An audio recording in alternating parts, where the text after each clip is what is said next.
As I was thinking about this sermon earlier in the week, I thought of all of these words that begin with P that really describe the power that's there in 1 Corinthians 13. And I thought about calling this, a bowl of peas or a garden of peas, because there are so many words here that begin with P, but there's principle. And love is a principle. It's not a law. With laws, you can always find a loophole, always. But with the principle, you can't.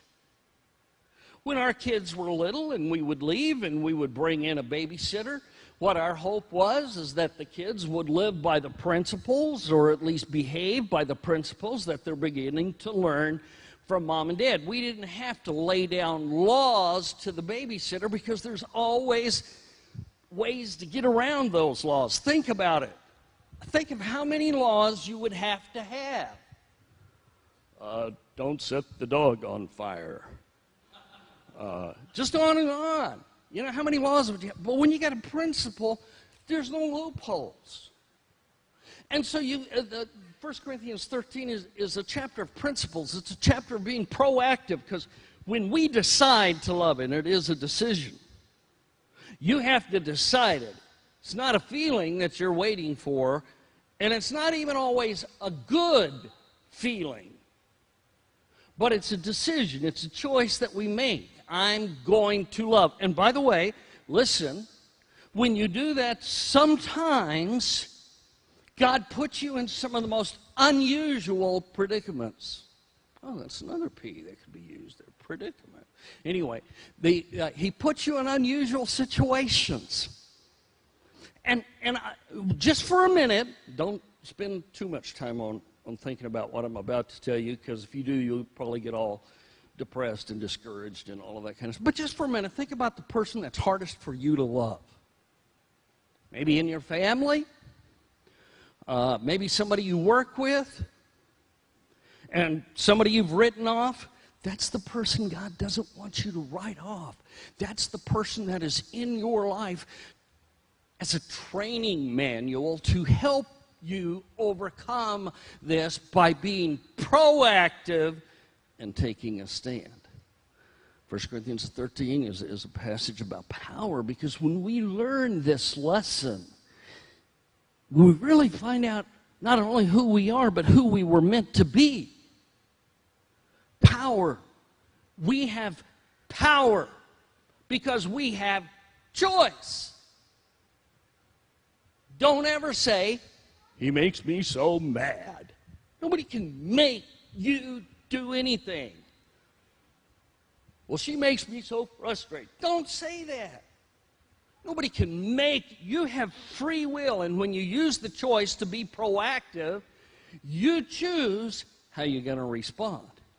When you respond in a negative way like that, what happens is you have let somebody else have control of your life. You have relinquished the control of your life over to somebody else. 1 Corinthians 13 is a book about passion. 1 Corinthians, but we're going to talk today about priority. Don't worry, this is not, we're just using one of these, okay? This is a chapter about priorities. Priority, and if you put it in the definition of the context of the scripture that we have right now, it's a way of life that is best of all. I think you want that. I don't know why you would be here this morning, unless maybe it's just because you feel so guilty, and maybe, or because maybe it's a habit. But I think most everybody here, if not everybody here, wants to live life at its best. Here's the passage right here that deals with that. So what are your priorities? How do you determine what your priorities are? Ask yourself these questions. Where do you spend most of your time?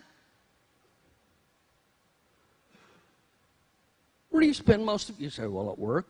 Well, then ask yourself the second question. Why do you spend most of your time there? Well, so I can provide for my family, take care of my family, have the things I need and the things I want.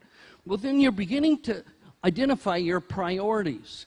What legacy do you want to leave? Remember, the question here is, what are your priorities? Would you just think about that just a minute?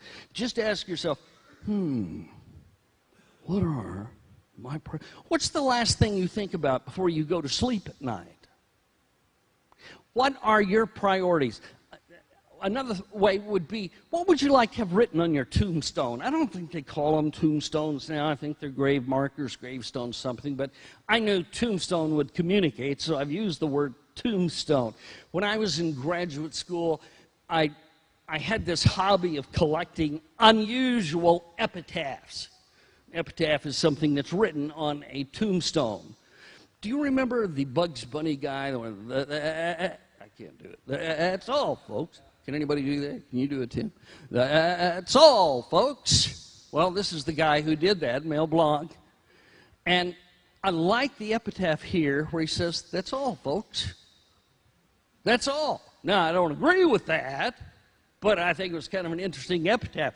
Here's one I really liked, and this would be hard for you to read probably, but it's in a Boot Hill cemetery at a country town in New Mexico. Here lies Lester Moore. 4 slugs from a .44. No less, no more. I love that. No less, no more. Lester Moore was his name. William Hahn. I told you I was sick.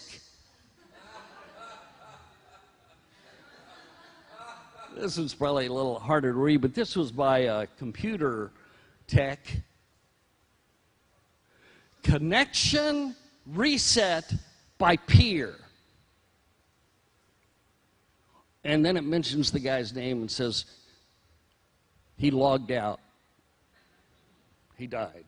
So he's logged out. Well, here's the one I want to get to, though. We're talking about all of these words that begin with P. Here's the one I really like. James D. Pease. This ain't peas, it's just the pod. Peas shelled out and went to God. I like that. I really like that one. So what are your priorities?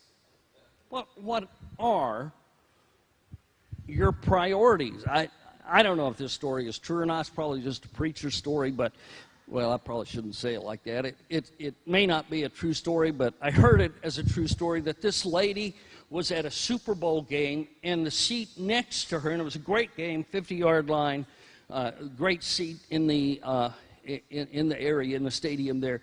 And she's on the 50-yard line, but there's an empty, vacant seat next to her, and this guy comes up to her and he says, how in this world did you end up with a vacant seat? I mean, people try to get these seats. They pay hundreds and thousands of dollars to get these seats. How did this end up vacant? And she said, well, it was my husband's seat. And the guy said, well, why isn't he here? She said, well, he died. And the guy said, oh, I'm so sorry to hear that. Really, I'm sorry to hear that. But I mean, with all your family and everything, why didn't some other friend or family member take the seat? And she said, well, I think it's because they're all at the funeral. Priority. Eddie, you knew what was coming. I saw you going just like that. Yeah. They chose to go to the funeral. Well, that was their priority, but it wasn't her priority. Now, I loved this one that I found. This is an actual news release from 1978. Farmer with 160 irrigated acres wants marriage-minded woman with a tractor. When replying, please send a picture of the tractor. Priorities. What are your priorities? Of all the commandments, which one's the most important? It's an interesting question there. It's a biblical question. A lawyer, an attorney came up to Jesus and asked him that question. What's the priority here? There's a lot of commandments, Jesus, and I'd like to know, what is the priority today? What is your most important commandment? Jesus, what do you think it is?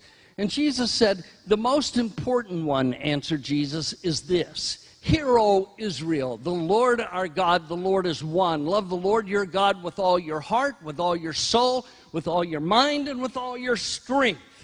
By the way, just a little side note, on that word strength. It has the connotation in the original of meaning love God with your shoes on. Because the belief was that, okay, I got my shoes on, which makes me stronger, which makes me more stable, and which makes me prepared and able to go. So Jesus is saying here, love God with all your strength. And the second one is this: love your neighbor as yourself. There's no commandment greater than these. Now, there's three things here. Three things. First of all, love the Lord your God. That's number one. All three of these are number one in order of magnitude, okay? Love the Lord your God. Number two is love your neighbor, and three is love yourself. Oddly enough, the hardest one for most of us is the third one. And we could spend a lot of time, whole series, just talking about each one of these three priorities, which are all ranked number one. Jesus says that's the most important. The most important. Well, what is the most important thing?